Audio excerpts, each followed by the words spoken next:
Even though your brain is more remarkable than the most powerful computer in the world, it is possible to trick that very brain of yours. Have a look at this. What can you see? Oh, you say that's easy. I can see a window going around. Is it rotating or no? It paused. Now it's going the other way. Okay, so we're watching a window that's going backwards and forwards. Pauses again. Now it goes back the other way. Backwards and forwards all the time, oscillating. Are you sure that's what you're seeing? In fact, you're looking at an optical illusion that was invented by Adelbert Ames back in 1951, and it's quite a remarkable illusion. If we stop the window now, you'll notice that it was rotating the same direction all the time on a turntable, same way all the time, but it isn't a rectangle. You assumed that it was a window, so it must be a rectangle. Oh, no, it isn't. Look at that end there, quite short.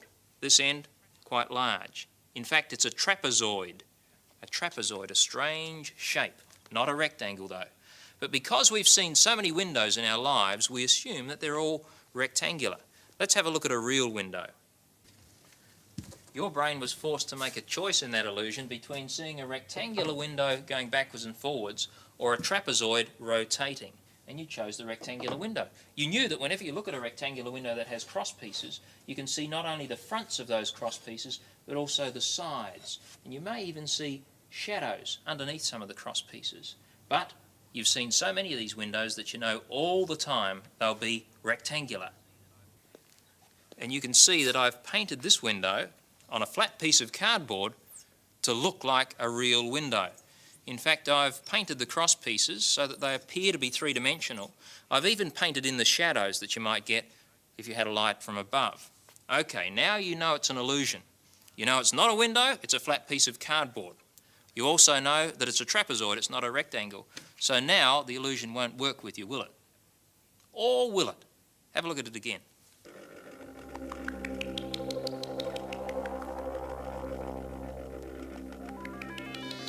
Well, this really is quite crazy, isn't it? We know all about the illusion now. It shouldn't work on us, and yet it still does. We still see the window going backwards and forwards. Look at that. It's appearing to pause now, and now change direction and go back the other way. Even though we know, because we've seen it on the turntable, we know that it's rotating in the same direction all the time. Well, I think the problem is we don't have a reference point. What we need to do is to attach something to the window, so we'll stop it now and attach a matchbox to one end. We'll attach it to the short end here with a paper clip. And then all you need to do is to watch that matchbox and use that as your point of reference. So this time the illusion won't trick you, or will it? Watch this.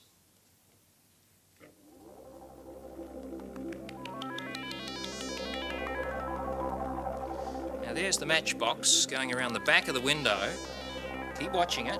Now look what happens. The window appears to pause and go backwards, but the matchbox keeps coming and floats out past this edge of the window and rejoins the other edge of the window. Watch it again.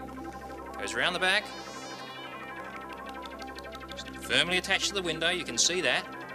But here's the crazy part. The window appears to stop, to pause, and then go backwards, but the matchbox just keeps on coming, floating through space. I think maybe the problem is we have our reference point attached to the window. Let's stop it. Take the matchbox off, and this time put on a reference point through the centre of the window. What I'll use is a ruler, wooden ruler, can't bend, and I'll attach it right to the centre of the window in this position here. Now this time you watch the ruler. You know it can't bend, so this time I'm sure we will defeat the illusion. What do you think? Here we go. Now there's the window, rotating. So is the ruler. It's attached to the window. But what's happening here? The window's going backwards, the ruler's still coming, and now it goes somehow or other through the window itself. Really crazy. Window pauses again, ruler keeps coming. Ruler's attached to the window, you can see that. You can even see the pin. But watch what happens here.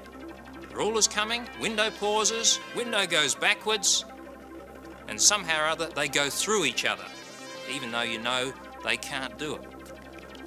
What a crazy illusion Adelbert Ames invented. Isn't that remarkable? You know, you can make one yourself simply with a piece of cardboard, small piece of cardboard, which you'll paint to give that same sort of shadowy effect, so it looks three-dimensional. Do it the same each side, and then attach a pin to it Get a friend to hold it some distance away from you like that. Close one eye or look through a hole in a piece of cardboard and get your friend to rotate it, and you'll find that very same illusion. You know why it works with all of us? Because we're so used to seeing windows which are rectangular.